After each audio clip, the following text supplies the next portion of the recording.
Let's talk about the value that QNI brings for the security world. But first, let's review, what QRadar is. And making a very simple analogy, we can say that the DSM, or the parser, provides to QRadar and some logs and interpret pieces and parts of the logs. So think of QRadar as for the logs as this grinder, and then extract things like user ID, the process name. There are gazillions of custom properties that are extracted from the logs, right? There are very, very many. And then those custom properties are fed into the most valuable piece of QRadar, which are its rules, and then those rules fire offenses when they see something that is abnormal and deserves your investigation. That's a very simple model. Well, something similar happens with the flows. Please forgive my bad drawing abilities. But we can say that when QRadar gets from a router or a network tap, when it gets the net flows or the actual tap into the traffic, whatever, it extracts from those, similarly like in the case of the rule, source and destination IP, source and destination port. And then for the destination IP, source, and especially the destination, you can say, well, this guy is doing business in the Ukraine or whatever, right? And for the source and destination port, well, this is TCP IP and is, port 22 means is SSH, port 23 telnet, etc., etc. So it can know something about, it can infer some things about the protocol. You can also get the amount of bytes being sent and received, and similarly, QRadar uses that and has been famous for using those for rules that also fire offenses when there's something like a scanning, because it uses different source and destination ports. I have had very many videos that shows the value of standard flows. That is all known. But if we represent this in a type of a frame way, that portion of the actual frame that is extracted is what gets sent to the grinder that makes that process. But the problem is that all the rest that is on that frame, which is the payload, is hidden. We don't do anything with the payload on the standard net flows.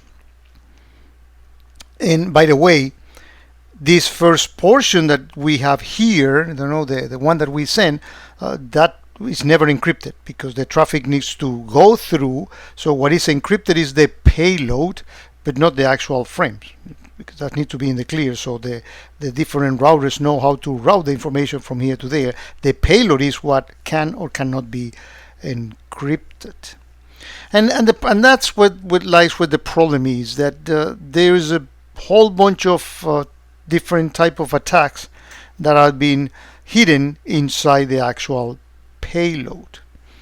We're going to do in this use case, this is something that my friend Josh Morin created. We're going to be doing some attacks, and they're going to be hidden on DNS traffic, email traffic, and other type of things, and all this in the payload. So the stuff is invisible, and actually we will even see that portion of these attacks will be encrypted. How does QNI can help us in that particular case? Well, and in this case, it's going to be a simple, because I'm going to do something more elaborated towards the end of this video, a simple use case where we're going to use 0 logs. There's going to be only flows in here and payload content, right? And as I said before, just network traffic, that's all what we're going to be seeing to highlight the value of QNI. And some is going to be encrypted, and we are assuming that we do not have the means for handling man-in-the-middle decryption, which some companies do, or sometimes you cannot do, without breaking the whole thing, right? But what we will see is that QNI will be able to understand the content of the payload, and it's going to be, in the case of the DNS, even though there are not going to be any DNS logs. Let's say that the bad guys are using an external DNS provider, so your logs will not show you anything, or you are not getting, details of the email. You may get, the subject, the sender, but what about the payload? What about if there is a file attached that is part of the attack on the mail, which is this case?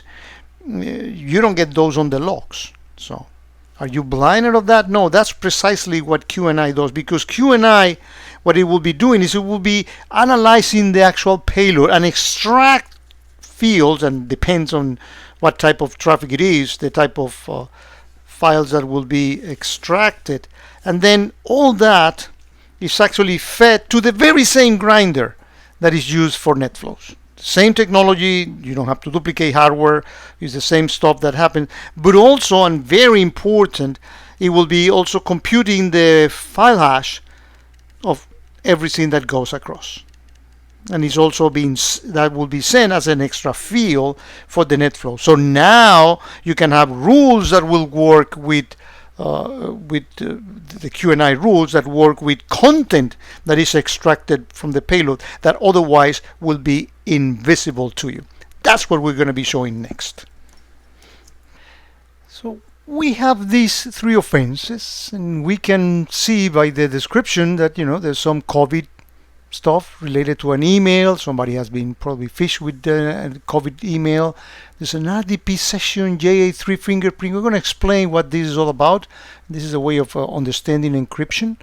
And there's also, some suspicious DNS activity. And we'll see that all that is based on these flows that are in here. Let's actually take a look at these offenses sources that we have in here. So let's actually filter all the net flows, because remember, QNI extracts these and send them to NetFlow. So let's go into the network activity and filter these on those IPs alone. So we have here all those flows. Let's actually organize them chronologically in here. So let me actually go the other way around. So this thing starts in October 30th. This particular IP, again, this is part of the stuff that cannot be encrypted. This is part of the flows. And this is from Lithuania. Do we do business with Lithuania? That alone can be a trigger. Maybe we do. Let's see. And let's actually open and see what's in this particular flow. Well, what we can see, and let's see the actual payload in here. We can see that this is an email to Andy Jefferson from John Smith, and obviously Josh Morin sanitized all these logs. And the subject is COVID-19 treatment guidelines, and that's the actual content of the email, and there was an attachment sent in there. Let's actually see the next flow that is received. We will see that this next flow is just the extraction from that payload of those fields. Remember, this is the payload, and yet we are getting the originating user, the recipient user. We're getting a file hash of the attached file that was in there. All this information has been extracted from the actual email, and no logs so far. Let's say that whether you have logs from your mail server or not, this is not using them. This is extracting them from the actual payload. Let's go back and see what else can we understand here. Well, this seems to be trouble. This is, we can see the port is 25, which is mail. That's good. This is 443. This is encrypted, but still, because the frames the beginning of the frame cannot be encrypted, we can actually see where this is based off, and this is in the Ukraine. But when we open that, well, we see the source, destination IP, port, and stuff, but the stuff is encrypted. We cannot make sense out of that portion. Is this been all we can see? Let's actually skip that part that has been encrypted. So that was in October 30th, November 1st. On November 2nd, we have some traffic in here, and that denotes that port tells us this is RDP stuff. Good. Let's see what we can see in here. Okay. Oh, it's encrypted again. Is this the end of the road? We'll see that QNI has some tricks under the sleeve to do. Here's the DNS traffic on November the 3rd. Let's actually take a look at it.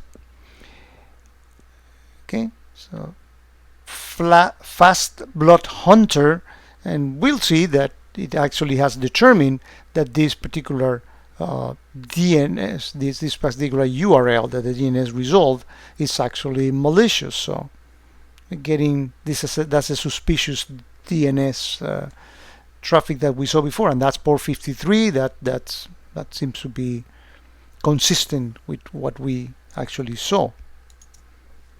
Now, November 4th, what do we see here? Well, there's more traffic that is encrypted. It's port 443, but we'll see something interesting, and that's one of the tricks that QNI can do, which is this thing called JA3 hash and JA3S hash.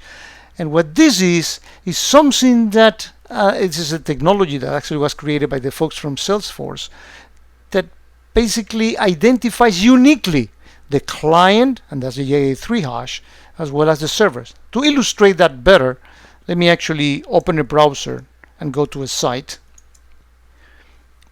So in this site, JA3, and this is part of that technology, but basically this has done is has computed a file hash of my browser, and everyone will be unique, regardless of anyone else using Safari as well. The way I have configured my operating system and my browser and other fingerprinting characteristics of my machine, this identifies me uniquely. Same thing for the server. And how was this useful? Well, if there is a malicious component, a piece of malware, and there is a JA3 hash for it, you can identify the malware in spite of the encryption. And what this is the guy from Salesforce basically figured out during the handshake of the creation of the SSL session that you can actually, without knowing the details of what's going on afterwards, the way that the handshake goes before the encryption begins, and during the process where the encryption is actually being computed and the symmetric key is generated, that process is unique, and you can take all that traffic going back and forth, do a hash of it, and that will identify me uniquely. So I can see that you went into a Tor browser. I can see that you went into a casino that does betting into this or that site. I may not know what you did there, but I can prove that you actually went there. And the other piece that makes this particularly useful is that they are in GitHub. There are some sources of JA3 hashes of malicious stuff, malicious sites, malware that, now QNI can actually. Let me go back to the whiteboard. So in the same way that QNI brought all these components, all these parts of the other messages that we saw here, it can also send the JA3 hash as part of that information that feeds that Gremlin,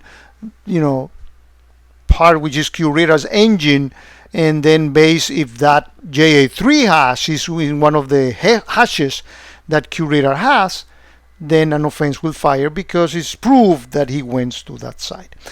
Okay, now what I want to do is that this has been a very simple case in which you may say, well, Jose, what's the value of this? If I have DNS logs and email logs, then I don't need QNI. Well, again, I use that as a very simple example to show you the things that we can extract, and whether you have or no flows and logs, and the logs can be hidden, the logs can be stopped, but the network traffic you cannot hide from that. Now, let me show you an example of the level of detail of the things that QNI can actually do. And here I'm in the use case manager, a remarkable app for sure. And let me actually look for rules that have file extension to show you one of the rules that QNI has. So let me search out of all my rules, all the ones that have file extension in the name, and this is the one that I want to show you, for you to give you a flavor of the sophistication that QNI can bring to the table. Notice that it's basically saying this rule extract the file extension. There's a file going on, remember, QRadar can compute the file hash and knows the details of the files that are attached, and let's say typically in a piece of email. And that normally is not encrypted, by the way, because that's the nature of most mail traffic. So it can extract, for example, the file that is coming out and compares with the content of the file as determined by QNI. In other words, QNI knows multiple protocols, not just DNS and email as I show you right now, but PDF is a protocol, that it knows about. Word documents is a protocol, so it knows, and I show you a detail of the many things that it knows about. But QNI is capable of saying, okay, the extension says that is .pdf. I look at the protocol of the actual file, and guess what? That is not a PDF, it's an exe, it's an executable.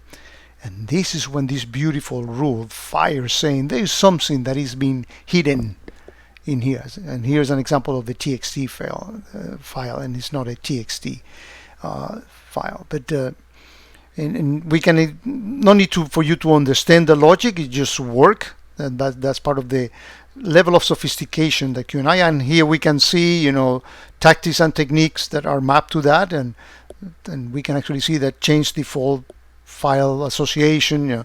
So again, some of the things that QNI can do, and just to show you, to prove you the point of the type of thing that QNI looks for, notice that in here the reference map is actually says QNI extension content type pair, right? So let's actually go and use the data explorer component and take a look at this reference map offset.